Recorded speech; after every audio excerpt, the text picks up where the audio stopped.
greater Philadelphia area. This is Toole Time Real Estate Radio on WWDB 860 AM. I'm Tom Toole. She's Sarah Tymon. We both work at the Tom Toole Sales Group at RE/MAX Mainline, the number one RE/MAX team in Pennsylvania since 2018. And we have got Fed meeting news. We've got a major threshold for new listings that was just crossed this week. A pause on the China-U.S. trade war, as well as some Homes.com and Zillow fisticuffs. These guys just won't let it go. The CFPB is making changes. And this is pretty exciting, Sarah. I don't know if you know about this. The Michelin Guide is coming to Philadelphia. I don't know if you know what that is. No. Well, you're gonna find out. We're gonna unpack that next. So if you get some value out of this, you'll like what you hear, make sure to subscribe to the channels, hit the bell for notifications. And if you want to connect with Sarah, she's got many happy clients that listen to the show. She's been able to guide them through the process, navigate all this Fed meeting news. You can do that with the link in the comments. So, Michelin for like restaurants. I was thinking like the tire guy. It's the same person. Oh. Nobody knows that. This is very exciting. So we're going to talk about that next. I think it's awesome news for the city of Philadelphia. But let's start with our favorite, Jerome Powell, the Fed meeting. The Fed did meet last week, and as expected, they did not cut the target interest rate. It's holding at 4.25 to 4.5%. Jerome Powell cited steady economic activity, low unemployment, sticky inflation, and the Fed has opted to wait for more data before making any bold moves. What do you think about all this, Sarah? Yeah, I mean, I think it wasn't expected that they were going to be doing any type of rate cut there. So I'm not surprised.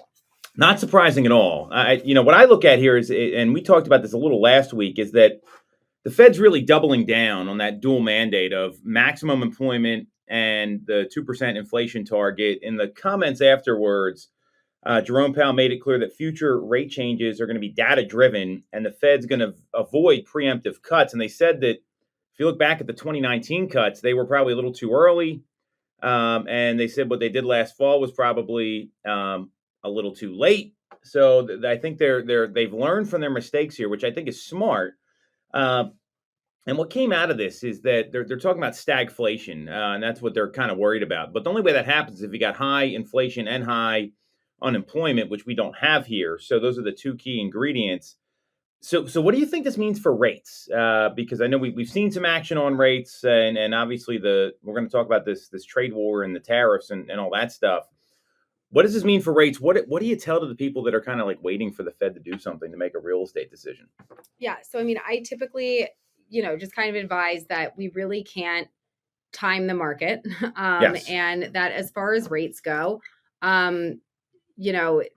if there was to be some movement coming up in the future, I don't think it's going to be major enough that and as numbers do change, more people come out of the woodwork or leave the market. So where we are right now, even if they moved a little bit, I don't think it would be a major impact. And if they did drop slightly, you may actually end up paying more for the property. So, I kind of look at it for where they are right now. What does that make your monthly payment? Can you afford it?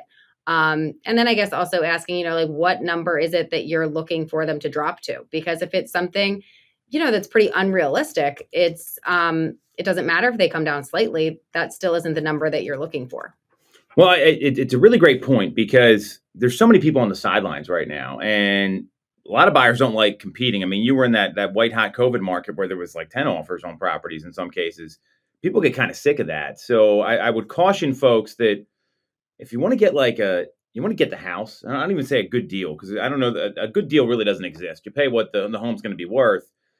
You don't want to be waiting till there's a lot more competition because that's a variable you can't really control. So is there anything you also want to factor in, if you're renting, what is your monthly rent payment? What are you paying in rent? Is there a timeline by which you need to let your landlord know? Do you potentially need to renew? If you renew, can you do a month to month? What's the increased cost there? Or is it worth locking into a whole nother year renting and essentially like postponing everything that far down the line? So just kind of like, what are your carrying costs currently, and could they be better applied towards something that you own? Yeah, well, that's a great point because I mean, when you look at where that money goes, you're paying a mortgage. It's just somebody else's mortgage, or maybe they don't know anything. You're just lining the profit for them. So this is not unexpected. I don't think this is big news here. Now, rates have changed a little bit. So if you look at what's going on with Mortgage News Daily right now, I mean, they've got the best quotes. I mean, the 30 years coming in at 6.92% when we're filming this. That's about where they've been. The good news here for consumers is that you're going to see you're going to see these rates pretty much for the foreseeable future. I don't think rates are going to go up and go down too much. And that 6.92 is like the advertised rate. And then, or that's well, so this is from Mortgage News Daily. So that's the average quote that we're seeing. So I'd be careful, like looking at like the advertisements for like a local mortgage company. They say we can get you this or that. That's like the perfect situation in a lot of cases. Right. I mean, have you had anyone that's locked in the past couple of days? You've had a lot of listings that have sold, so I don't know if you're probably not paying attention to the rate locks on those. Yes, actually I do, but let me see where it came in at. Let's look at what we're getting quoted here from our local lender. They usually give it to us pretty regularly, and I mean they're seeing 6.875. I mean we saw 6.95 last week. So I mean we're kind of getting this rate. This is the rate, right? Yeah. And the market's going to be the market for the foreseeable future. Now there is this U.S. China news, so this is pretty interesting. This happened yesterday. And the U.S. and China, they hit pause on this trade war. Now, this is going to be a factor here, so bear with us. They had some high-stakes talks at Lake Geneva, and both the U.S. and China agreed to slash the reciprocal tariffs from 125% to 10%. That sent the markets up, left analysts scrambling about what happens next. And it's a 90-day tariff truce, and it offers some relief to importers and exporters. But it's also a shift in, I think, tone coming from Washington about pace and pressure. And I think it's a good thing that everyone's kind of working together here. Yeah. And obviously, there's a lot of people that were worried this might cause problems with mortgage rates. NASDAQ futures jumped 3.7%. The Dow surged 840 points, about 2%. The U.S. dollar index rose. Oil markets rallied. But what does it mean for housing? And I'll read this quote from Joel Berner here, Sarah. I want to get your reaction. So he issued this statement yesterday. He said the U.S. and China announced a 90-day reprieve from the triple-digit tariffs that have drastically increased the cost of goods traded between the two countries. The stock market has rallied in response, suggesting that investors see this as a step in the right direction towards de-escalating the trade war. Rolling back tariffs against China for the long run will bolster the housing market in three ways. First, the cost of newly built homes will remain lower.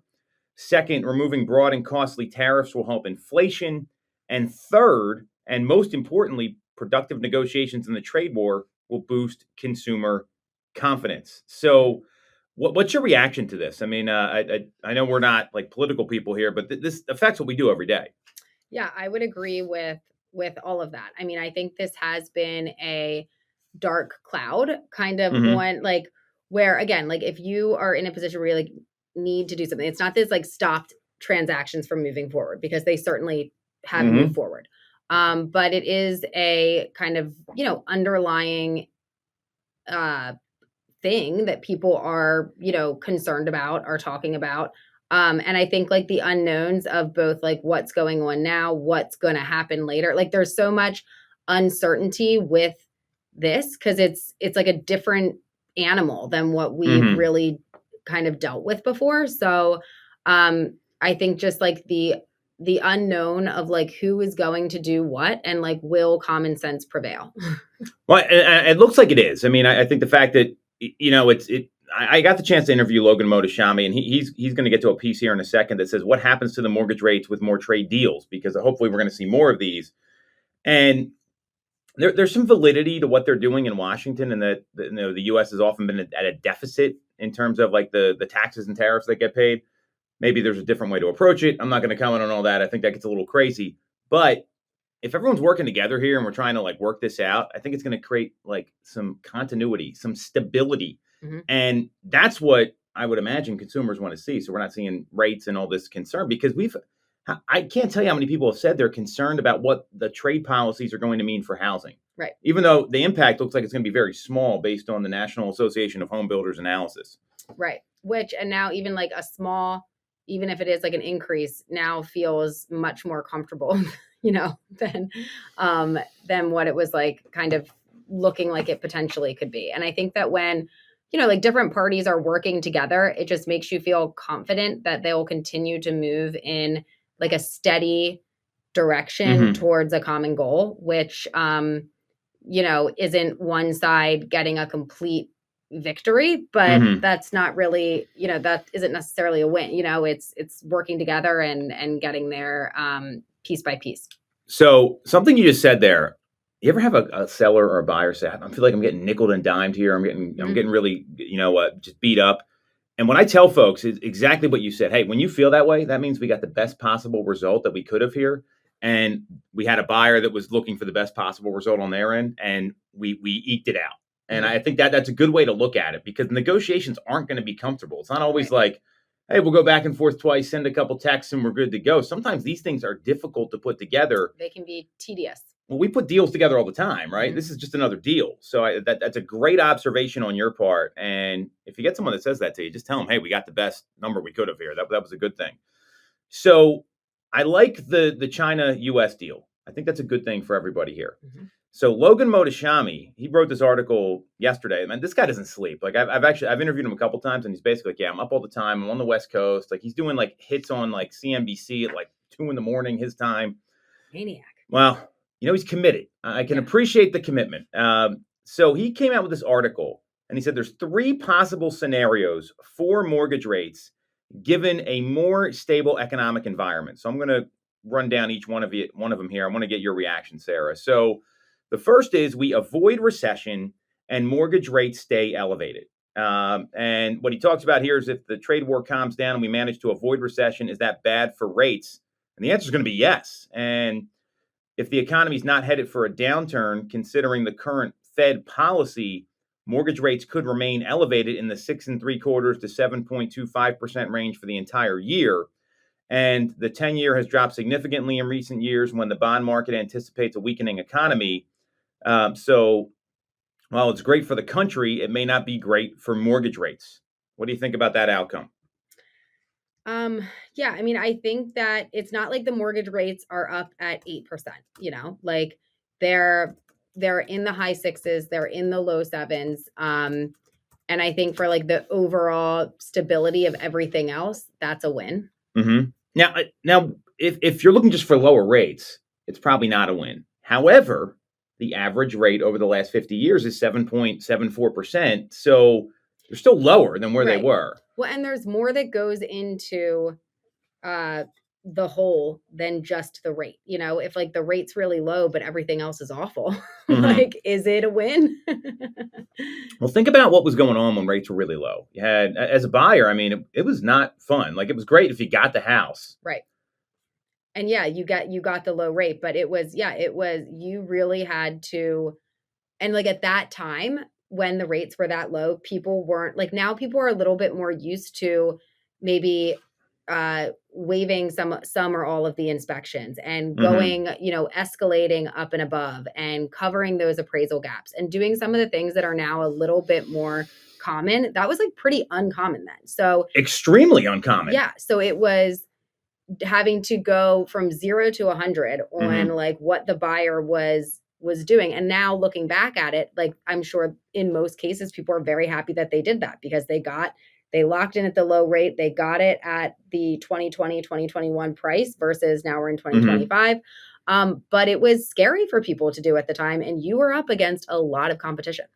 Yeah. And there are some people that were like, hey, I had to take a leap of faith. I had to just kind of suck it up and deal with it. I mean, I know, friends of mine, not even people I helped, they were like, yeah, it was 2021. We bought a house. I didn't even know these people then. Like, yeah, we got to fix all this stuff in our house now because we didn't have, and this is like a house built in the 1940s. So that was a risk that people were not, I can count on like one hand how many times people waived inspections, unless it was like like a fixer upper special or like a contractor was buying it or something like that prior to 2020. So I don't know that's necessarily bad, but it'd be bad for rates. I think that's a fair comment. Scenario two is that mortgage spreads improve. So what Logan means by that is that you have the 10-year Treasury bond securities yield and the 30-year fixed rate. And right now, the spreads have gotten very wide there. And historically, they're not that wide. So mortgage spreads should behave better, which would help mortgage rates staying in the 2025 range we've seen between 6.55 and 7.25. After the tariffs, the market went nuts. When that happens, the mortgage spreads tend to worsen. That added like a tenth to 0.25% increase in mortgage rates during the past few weeks. But mortgage spreads have improved. And you can see that in this chart that he has here. And he believes that if we see more trade deals getting done, the Fed could continue with their 2 rate cuts they have discussed in 2025 without the labor market breaking. I don't think the labor market's going to break. I mean, these jobs numbers continue to defy odds. So that's a good observation there. And the year is going to look the same as it would have without all the tariff drama. So as long as the labor market doesn't break, the Fed won't get aggressive with their inflation expectations due to the sides of the tariffs. And there's a little bit of a tug of war with economic data. So I think that, what do you think about that scenario? Seems like it could be likely. I agree. I mean, I don't see. Here's what I'm going to imagine happens. We're going to be sitting here in August. It's going to be like 90 degrees outside. The Fed's going to be out in Jackson Hole. You know, they're vacationing, checking out all the wildlife, and they're going to say, "Hey, we revised the job numbers by 33% again." I think that's very likely. But these reports every month, I mean, they're blowing I mean, we came in 40,000 jobs more on 133,000 projection just this past month. So, you know, I think that could improve and maybe the Fed does continue to cut rates. I think that is a possibility. Here's the third one. The economy. We're eating popcorn over here, Sarah. The economy doesn't hold up and the Fed gets more aggressive. So suppose the economy weakens further while more trade deals are being made. And in that case, the Federal Reserve may adopt a more dovish stance and cut rates more than the 2 rate cuts forecasted in 2025. They might believe supply shortages and higher prices are temporary and will eventually decrease, leading them to focus on their dual mandate and adopt a more dovish tone. And if the labor market deteriorates, the Fed may shift its discussion from neutral interest rates to accommodative rates and actions. And that would create a more favorable environment for mortgage rates. And achieving 6% could be more achievable. I think that's the least likely scenario. That's like, I'm just hoping it gets better. Yeah. And hope is not a strategy. So I totally agree with you.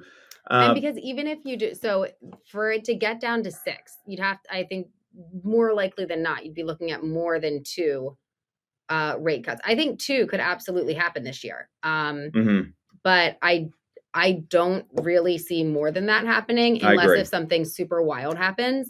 And you know, at the same time that like hope isn't a strategy, I do hope that the tariff stuff we're able to like move in a positive direction and not have that be something that then, you know, forces additional rate cuts to need to happen. Sure. And you're hopeful because you're seeing progress. That's not, I want to be clear. I say hope's not a strategy because this last one is very like optimistic. Like, hey, you know, maybe the Fed gets more aggressive. Maybe things come down. That's probably not happening. You're absolutely right. I don't see the labor market breaking. I mean, you look at these numbers and they just keep coming. And I don't think the Fed's going to do more than they said they would. Like last year, they were very adamant about finishing the job at the end of the year with the rate cuts they promised. I don't see that being, they're only going to give you the 2 that are here because they are very cognizant of keeping inflation down. And the conclusion here from Logan is that we're not out of the woods with the economy yet, which is fair. And the more trade deals we finalize, the greater certainty we will establish with businesses, the more favorable it's going to be for the U.S. economy, which I agree with. I think these trade wars, you know, this was, and he talked about this. He said this was basically a big negotiation. And now, I mean, think about the movement here. They went from 125% to 10%. That's a pretty big move. So it was a negotiation. I think everyone had to kind of get on the same page. And the good news for the economy may not be great for housing and mortgage rates. I think they're going to stay elevated. I don't think rates are going to come down too much. And I think that if they do, I think that let's say we do get these two cuts, I don't see them happening yet. Like it's still we're 5 months into the year. We're we are in more of a seasonal market right now, where if they do kick in, I think it's going to be after like the peak of the spring market. Which so if the spring market is when you can kind of expect as a buyer for more homes to be coming up, for more homes to be hitting the market, and when the right one for you does pop up, I don't know that holding out for that.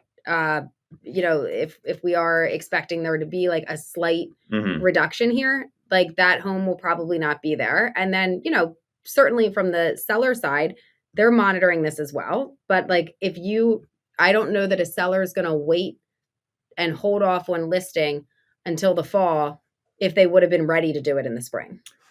I agree. And, what's going to dictate moves are going to be life events. And then if you're listening here, you got to look at like, hey, does this make sense for me to move or not? We talked about the magic formula for buyers trying to time the market. Most sellers are buyers, right? So is the house right for your household, family, whatever family unit you got? There's a lot of different kind of households that are moving now.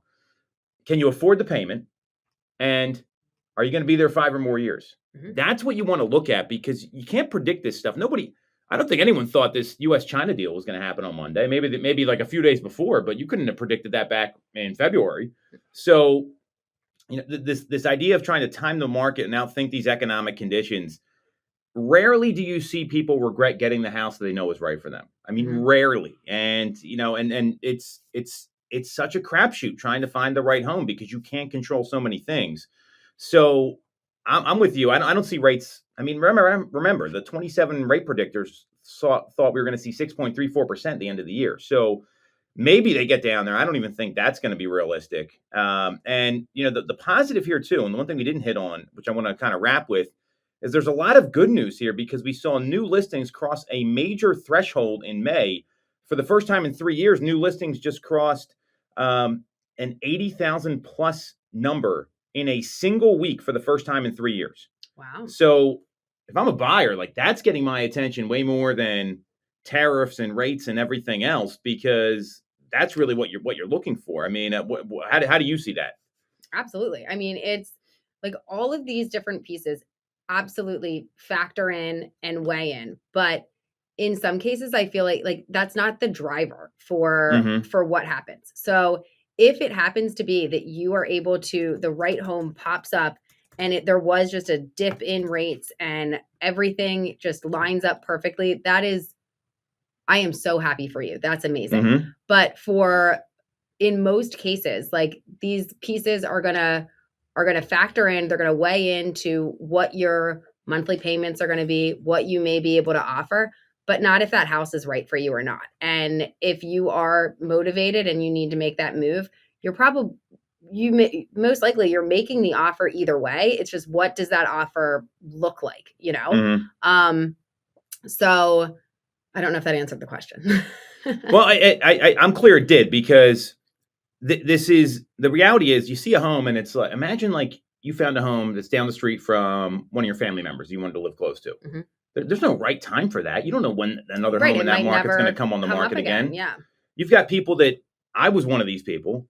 We needed to stay in the same like elementary school district when there's 5 elementary schools in our school district. And that's a tall order in a lot of cases. You get folks that, hey, we want to be on this street, or we want to be in this neighborhood. Sometimes these homes don't list for like another 2-3 years. And do you really want to put your life on hold that long?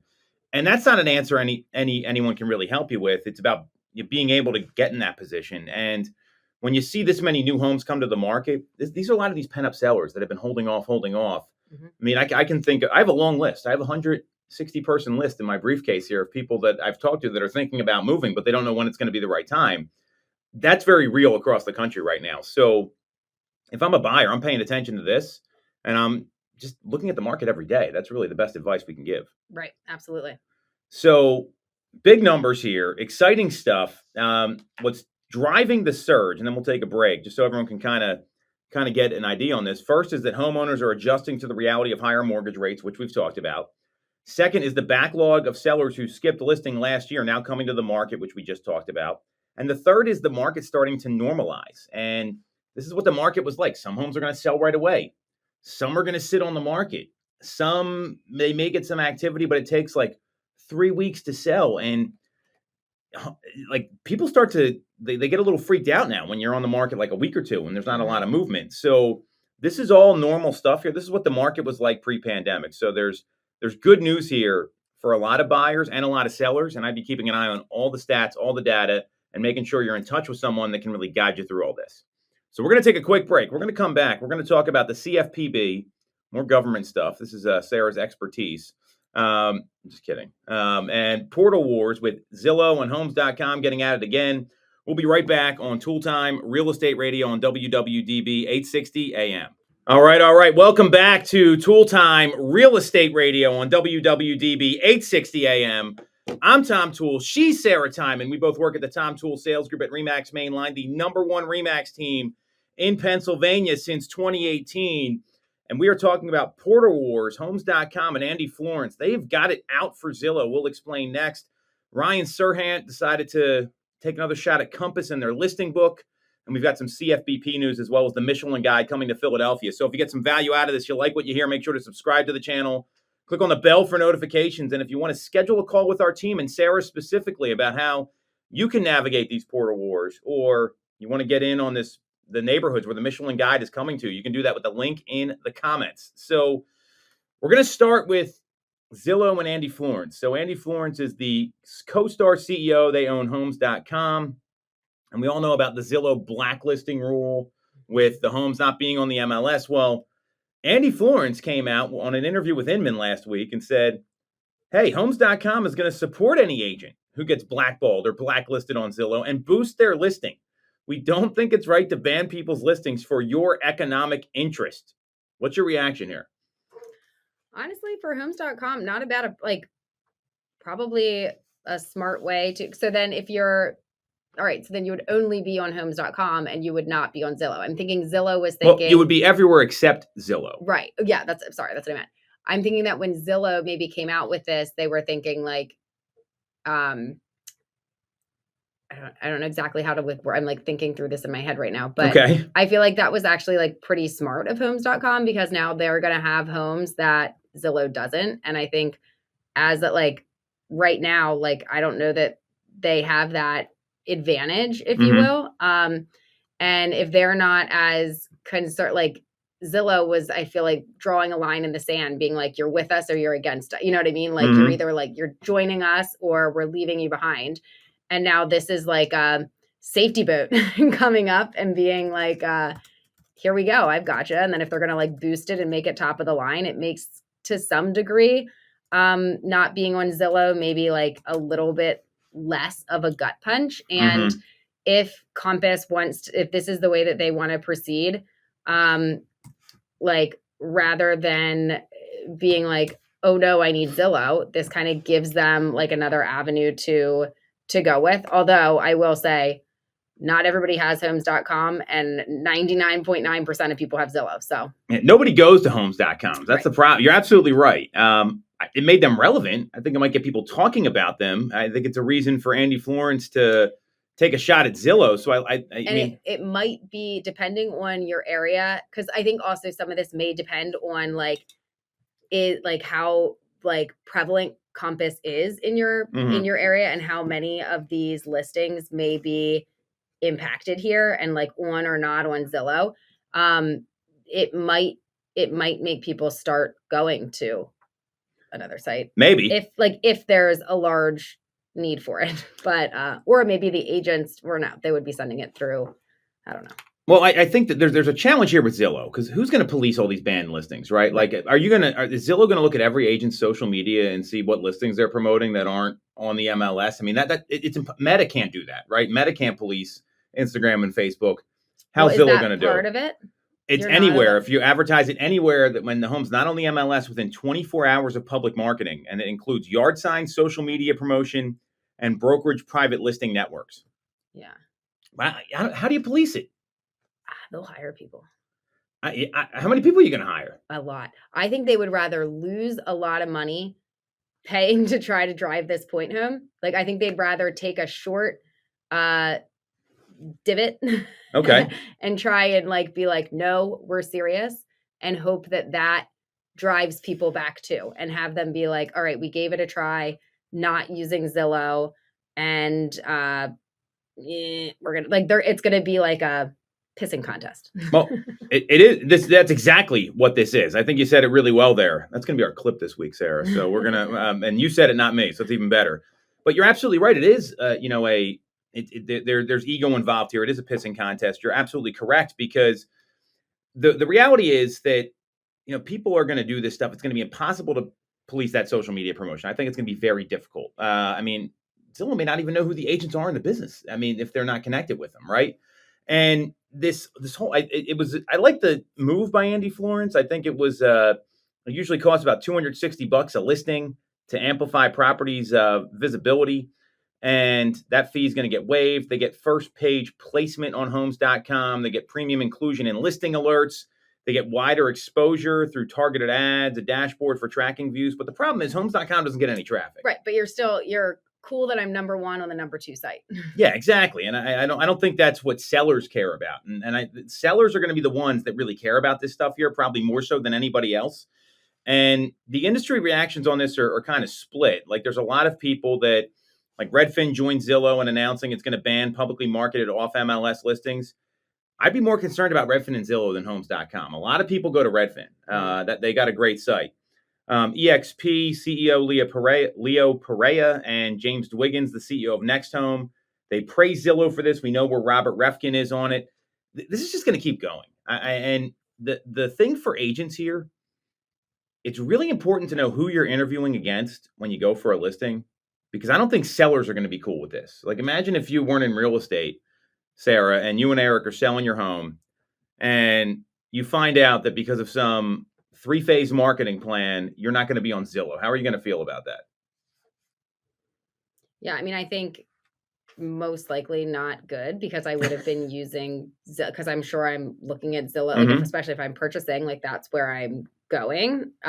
So now I'm guessing they have a great speech about why. I think some people do, and I'm clear others probably don't even know what they're talking about. Sure, but I guess it would depend on the agent you get, and I'm sure that they can give a presentation that makes it sound super positive. So I guess you would just, like, I think that's another reason to to interview multiple agents and get different takes on things, so that you can kind of make your own decision. Because if you only go to one and you only hear one pitch, like, what you might not realize, like, from interviewing multiple people, you're kind of going to learn along the way what people are doing differently, versus, like, if you just hear one, you might, this isn't something you're doing all the time. You don't know what other steps or approaches could be taken. And then it kind of gives you more to go off of for you to pick the best fit for you. I totally agree with that. In fact, I encourage people I'm talking to interview multiple agents, because, if I'm scared. Well, I'm not. Yeah, remember that song came out, like, it was like, I'm never scared, right? So, but you can't be scared if you really believe in your practice and your presentation and those things. And what I'm clear on is that there's going to be some agents that don't know how to explain this, and it's going to cost them some business, because the seller is the one I'm worried about here. These are all legal business models. I don't care about any of these models. Right. And it's the seller who is getting the short end of the stick. As a buyer, if you are with Compass, like, I can see how you would have some advantages there, being able to get into things that other people aren't seeing. So, like, as a buyer, especially because you're still able to see everything outside of that, like, I can see the advantage for a buyer. But as a seller, you're getting that limited pool of people, and if they're kind of advertising it as, like, let's test the market, well, like, I want to go to the market, so I think, like, as a seller, you are the one that is getting the shortest end of the stick. Yeah, and the seller's the one that has the most skin in the game here. The seller's equity is on the line, and that's who needs to be informed about this. That's why I'm a big proponent of that EXP disclosure form. Like, that should be something I would imagine, like, PAR should come out with, and other associations, because I wouldn't be cool with that as a consumer. And again, you can choose whatever business model you want. These are all legal. There's advantages, there's disadvantages. The seller's the one that needs to make the decision here, not anybody else. Right. So speaking of people making decisions, Ryan Serhant came out to chime in on the clear cooperation the debate here that's been going on. He said Compass, let me read the exact quote. Okay. Compass's goal is to break everything and own the pieces, Serhant said. They're not building Amazon, they're building Barnes and Noble, and that story has already been told. Oh, he was he talking about Compass and their listing book. Yeah. When was the last time you went to a bookstore? It has been a really long time. I think it might have been in college when I had to buy the textbooks. It's like 20 years. Like I can't remember the last time I actually went to a bookstore. Yeah, and I wanted to get the used ones because they were a lot cheaper than buying the new ones. That was the move. Yeah. Oh, I loved it when you could like sell your books back at the end of the year. That was great. It was like free money, and it was amazing. It was incredible. So, yeah. but no, it's been a long time. Yeah, and he does agree that the attitude of Compass that brokerages should resist third-party vendors that hold our listings and lead flow and business hostage, but thought it was a backwards model. I think there's more and more coming out about this. I think it is kind of it's gotten people talking. I mean, I don't really know what else to say there. I mean, I don't think they're Barnes & Noble, but I mean, Barnes & Noble's a failed business model. Yeah, no, I don't. They did just open in Bryn Mawr, though. They reopened. Yeah. I mean, but it's like a cafe. Right. I mean, like I like bookstores. I just I haven't been in one in a very, very long time. Yeah, I wouldn't put it in like a category of that. Like they're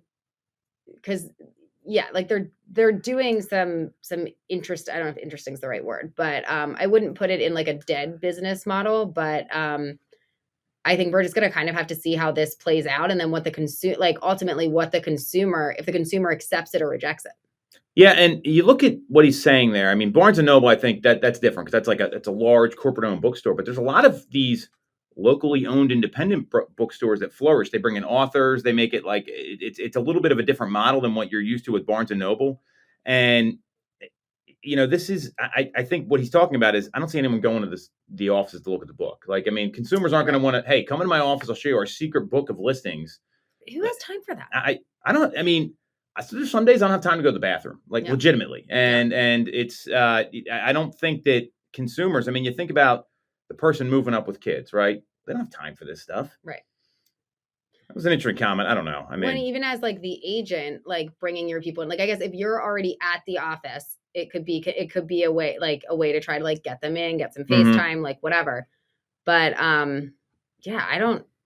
Well, I like the FaceTime. I like getting face-to-face with people. We talk about that all the time. Getting face-to-face is so important, but it kind of feels like a waste of their time, which you need to be very mindful of. Now, if you could use that now I think where there's some value here is because getting face-to-face, that's one of the big moments in the sales funnel. You meet someone in person. That's where everyone should be trying to push to. I mean, the more face-to-face appointments you have, the more houses you're going to sell. Yeah. If you know how to run the appointment. Yeah. And I guess if you could use this to enhance, like if you're bringing people in to have these like buyer consults, and this is something that you can like bring a value to it, cool. So like in that particular moment, great. But how does that help them a couple weeks later if that house isn't in the book at that time, Oh, exactly. For like consistently bringing them back in for that, I would think would be difficult, tedious, and annoying. But I mean, I guess like at the same time, they would, because this is like their stuff, they could also just email it to them. It's not like they would still have access to email. I guess. Them, right? I like to play to get face-to-face. Yeah. I mean, it's no different than, someone says, hey, give me a price for the home over the phone. And I say, hey, that would be malpractice for me to do that. Why don't I come over and take a look? But you're giving something of value. So if that's the play, I can get behind that as an agent. Yeah. This comment here about being Barnes & Noble, I mean, it's a little silly. I think it's Ryan Serhant trying to get into the news here. Whatever. I don't know. Got anything else to say about that? No. All right. Last topic here before we talk about the Michelin Guide. And the Michelin Guide I'm very excited for this. I think it's very cool. So before we get to that, the CFPB, the Consumer Finance Protection Bureau, which is undergoing significant changes under the new Trump administration, they rescinded 67 guidance documents issued since 2011, and several affect the mortgage industry. Some of the withdrawal guidance was helpful to clarify regulations, which gave lenders certainty.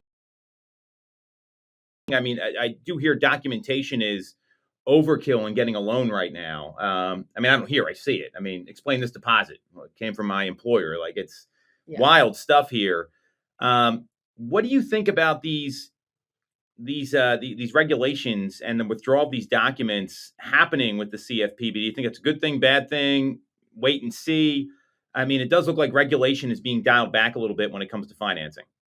Yeah, I mean, I think as long as, like, if they are cutting out unnecessary, which, I mean, I guess who's the one that gets to determine if they're necessary or unnecessary? Sure. But if there's things that were still in place that no longer are applicable, but they're still part of the process just because they were already there, then certainly get rid of things that are not actually serving a purpose, right? Mm-hmm. If it's just like delaying, holding up, needing to like way overly verify things that are maybe already being checked at a different point throughout the process, sure. Like, why make this more, whatever. But I think where you need to be careful is, like, there was a reason that like these were put in place in the first place.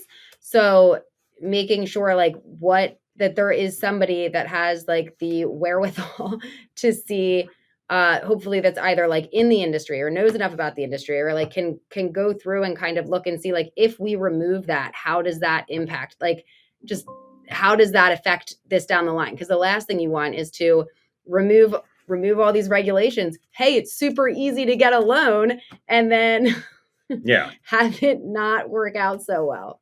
We've seen that before. I don't think it's going to go back that far. No, I don't think so either. So I don't think this is a bad thing, because if you're looking for, to cut down inflation and government spending, I mean, I think there is a lot of, like excessive government spending that was there. Mm-hmm. And so I don't think it's a bad thing. I mean, we'll have to see what happens with this. I don't know it's not finalized.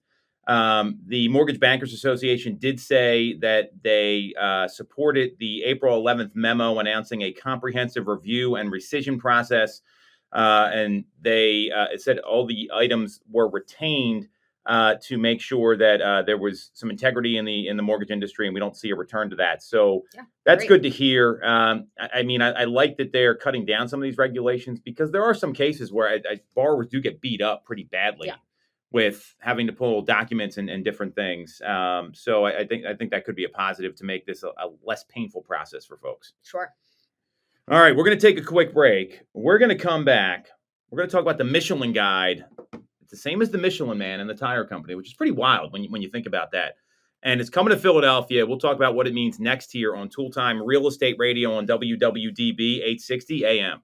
All right. Welcome back to Toole Time Real Estate Radio on WWDB-AM. I'm Tom Toole. She's Sarah Tymon. We both work at the Tom Toole Sales Group at RE/MAX Mainline, the number one RE/MAX team in Pennsylvania since 2018.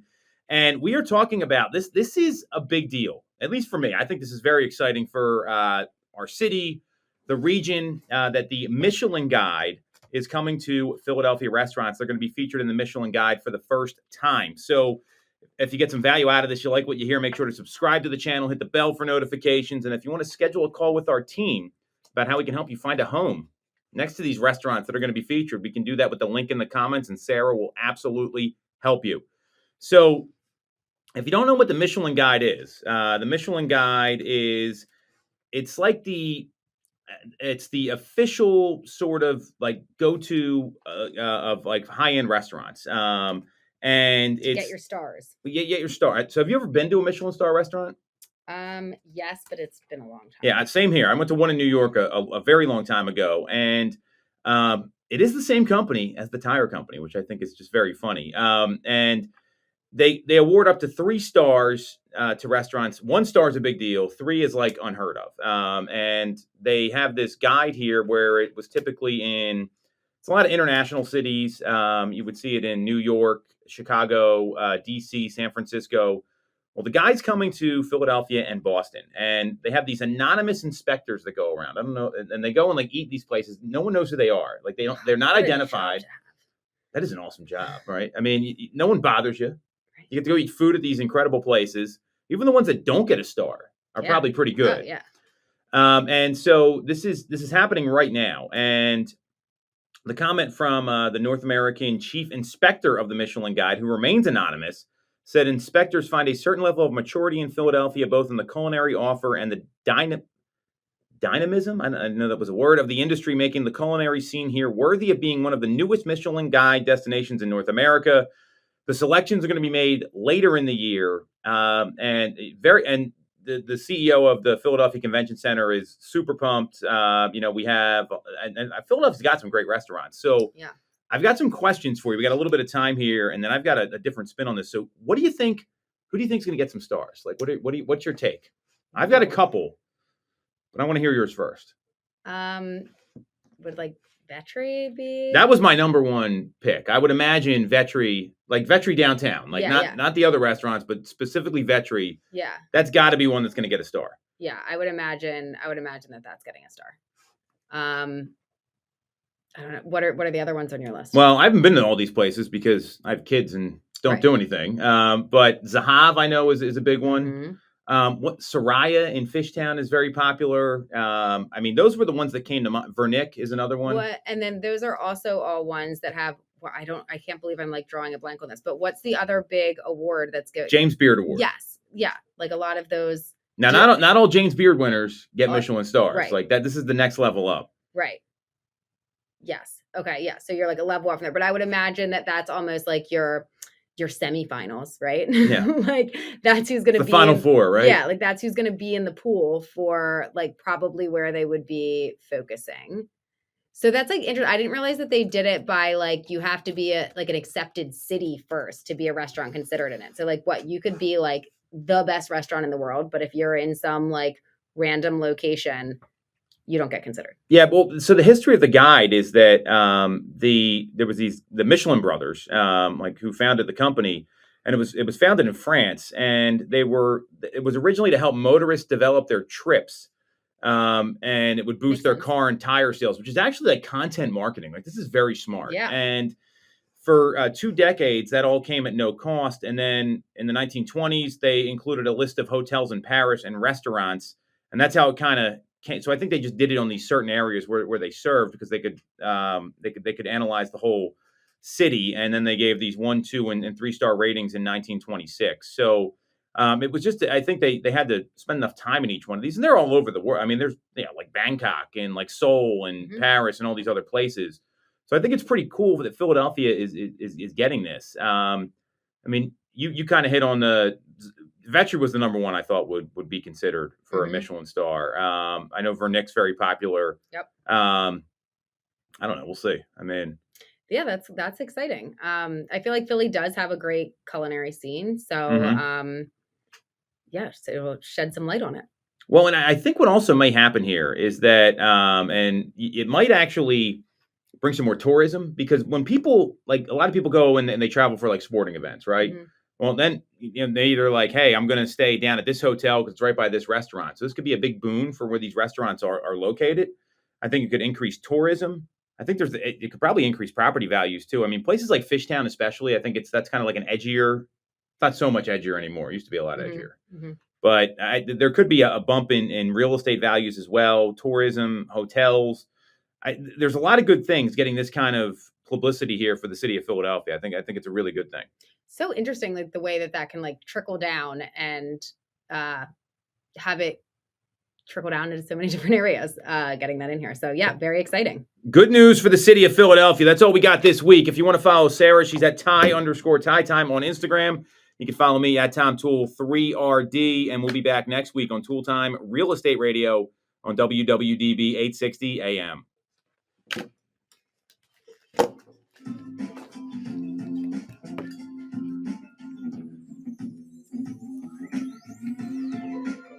I was in this